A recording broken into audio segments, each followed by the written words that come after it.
వారాహీదేవి అమ్మవారు హిందూ మత నమ్మకాల ప్రకారం అమ్మవారి శక్తి రూపాలలో ఒకటి.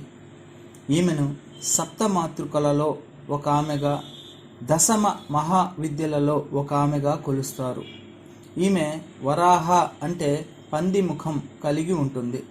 ఈమెను లక్ష్మీదేవి స్వరూపంగా కూడా కొందరు కొలుస్తారు. లక్ష్మీదేవి రూపంగా కొలిచేప్పుడు ఈమెను మనిషి రూపంలో పూజిస్తారు. ఈమె వరాహస్వామి నేపాల్లో ఈమెను బారాహి అంటారు.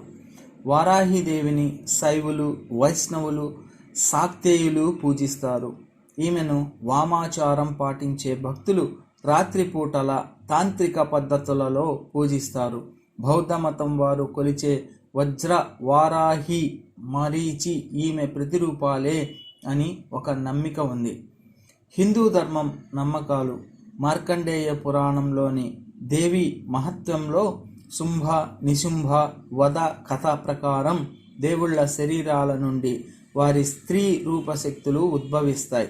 శివుడి నుండి శివాని, విష్ణువు నుండి వైష్ణవి, బ్రహ్మ నుండి బ్రాహ్మణి, ఇలా వరాహస్వామి నుండి వారాహి ఉద్భవిస్తుంది.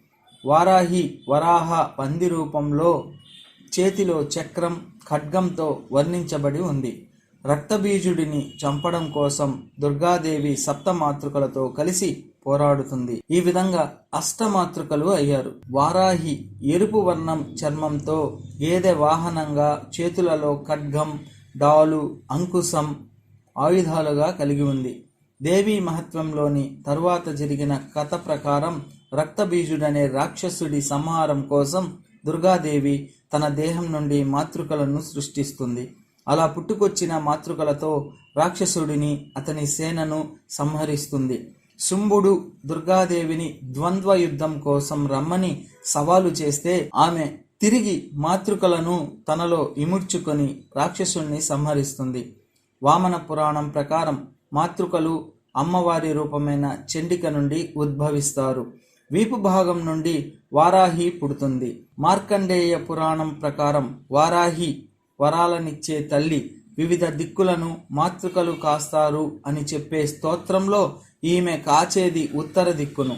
ఇదే పురాణంలో ఈమె గేదెను వాహనంగా చేసుకుందని తెలపబడి ఉంది. దేవి భాగవత పురాణం ప్రకారం వారాహిని ఇతర మాతృకలతో పాటుగా అమ్మవారు సృష్టించారు.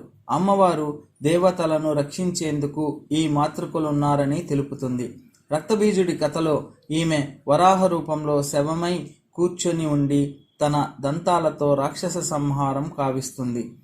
వరాహ పురాణంలో రక్తబీజుడి కథ తిరిగి ప్రస్తావనకు వస్తుంది. కానీ ఈ కథలో ఒక మాతృక మరో మాతృక నుండి ఉద్భవిస్తుంది.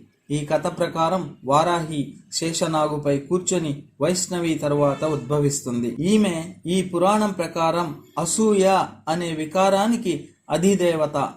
మత్స్య పురాణం ప్రకారం ఈమె జననం భిన్నంగా ఉంది. ఈ పురాణం ప్రకారం ఈమె అంధకాసురుడనే రాక్షసుణ్ణి సంహరించేందుకు సహాయం కోసం శివుడి ద్వారా సృష్టించబడింది. ఈ అంధకాసురుడు కూడా రక్తబీజుడిలాగానే భూమికి రాలిన ప్రతి రక్తపు బొట్టు నుండి పుట్టుకొస్తాడు. దేవీ పురాణం వారాహిదేవిని విచిత్రంగా వారాహస్వామికి తల్లిగా అంటే వరాహజననిగా వర్ణించింది.